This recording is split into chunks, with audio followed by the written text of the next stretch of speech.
Hello Aries, Sun, Moon Rising, and Venus signs. Kamusta kayo? Sana po ay nasa mabuti kayong kalagayan. Welcome back po sa Star Tarot. Kung bago kayo rito, welcome din kayo. Thank you sa inyong support. I truly appreciate it. God bless you all.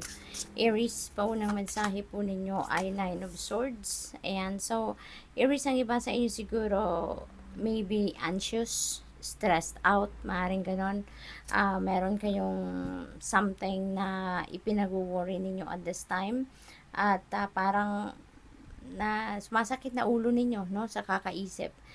Kaya parang ano kayo ngayon, hindi kayo makatulog na maayos, no? Maaaring kahit tulog na kayo, nagigising kayo in the middle of the night, no? Parang ganon dahil sa stress, dahil sa worry. What else? We have Eight of Wands. And so, yung Eight of Wands energy is a very beautiful energy din. Kasi there's good news, no?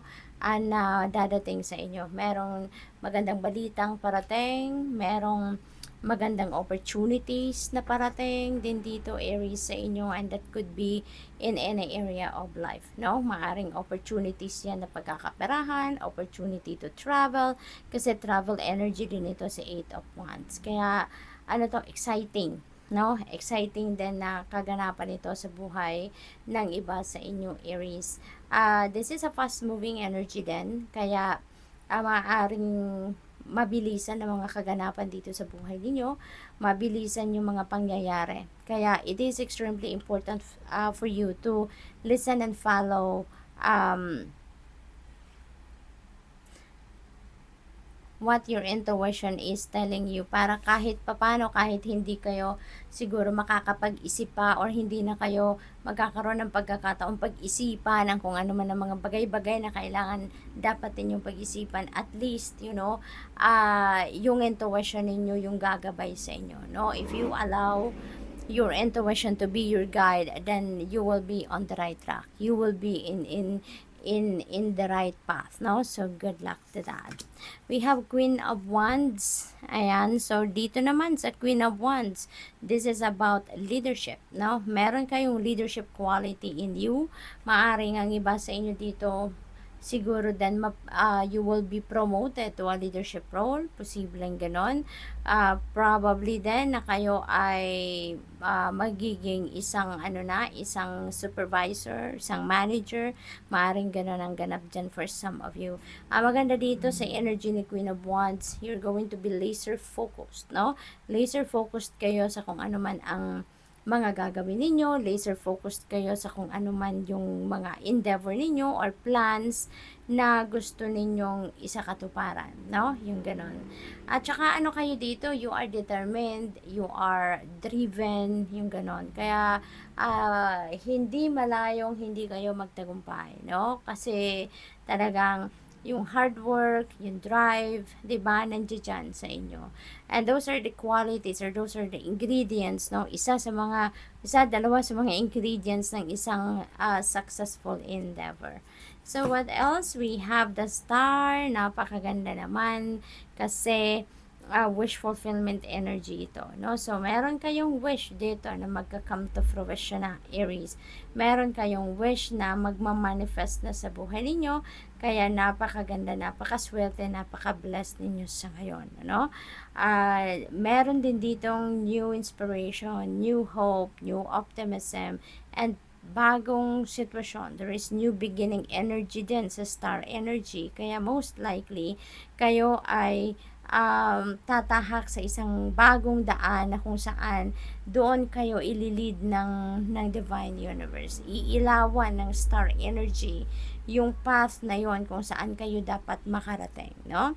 What else? We have King of Wands. Ayan, so meron tayong King and Queen of Wands. Maaari din na sa lahat ng kaganapang ito sa buhay ninyo, there is a couple siguro na very influential sa inyo. Maaring merong couple dito na laging nandiyan para tulungan ka. Maaring merong couple dyan na laging handang damayan ka sa kung ano man ang inyong pinagdadaanan, problema man yan, kasiyahan man yan, lagi silang nandyan para sa'yo, no? This could also be asking for you to bring the balance back in your life. Maaring ganun din ang ganap dito. Siguro din may mga imbalances sa buhay ninyo, may mga areas ng buhay ninyo na hindi ninyo na bibigyan ng tamang atensyon, no? Enough attention, kaya siguro nagkakaroon ng imbalance, no? So this is also si King of Wands is also a very successful leader, no? Yung leader quality nandyan din sa kanya, kaya maaari talaga dito napakalakas ng energy na nagsasabi na kayo ay maaaring mailagay sa isang position of authority or a leadership role. So good luck. Okay, what else? We have Ace of Pentacles. Ayan. So, dito sa Ace of Pentacles energy, this is really beautiful kasi this is very abundant and prosperous energy. So, magkakaroon kayo dito ng kaluwagan pagdating sa pera, financial gain, ekstrang kayamanan, karagdagang kayamanan, yung ganun ba, no? Kaya, maswerte kayo sa ngayon, lalo-lalo na pagdating sa pera, pagdating sa trabaho, karera, negosyo, investments, at kahit sa mga game of chance, maaaring siswertehin din kayo lalo na kung mananaya kayo, no? Kasi Ace of Pentacles also signifies windfall of money. At hindi rin natin alam kung saan magagaling yung perang ito, pero definitely there is money coming your way. It could be from trabaho talaga, pinagsikapan ninyo, or maybe game of chance, or maybe regalo sa inyo, yung ganun ba, no? So, good luck to that. So, tignan natin kung ano pa yung ganap dito for Aries.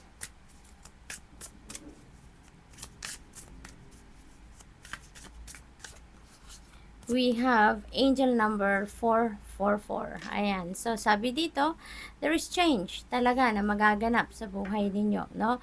Pero, yung mga pagbabagong yan na magaganap sa buhay ninyo, divinely guided kayo dyan, no? Ginagabayan kayo ng Divine Universe, pinapakita sa inyo, nililid kayo kung saan kayo dapat pumunta.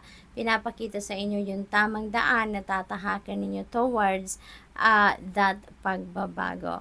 Get ready for the good things you've been hoping for kasi merong magagandang bagay na paparating. You were born for a higher calling. Put your energy into going toward your ambitions and the universe will align itself to provide you with the right people, circumstances, and resources to make things happen. So, you will be supported, no, by the divine universe. You will be sent resources, circumstances, and even people will be aligned to your path para yan ay makasuporta sa inyong endeavor, para yan ay makasuporta sa inyong pag-carry out ng kung ano man ang mga mission ninyo or purpose ninyo in life sa ngayon. So, good luck. Thank you for watching. Love and light. Namaste.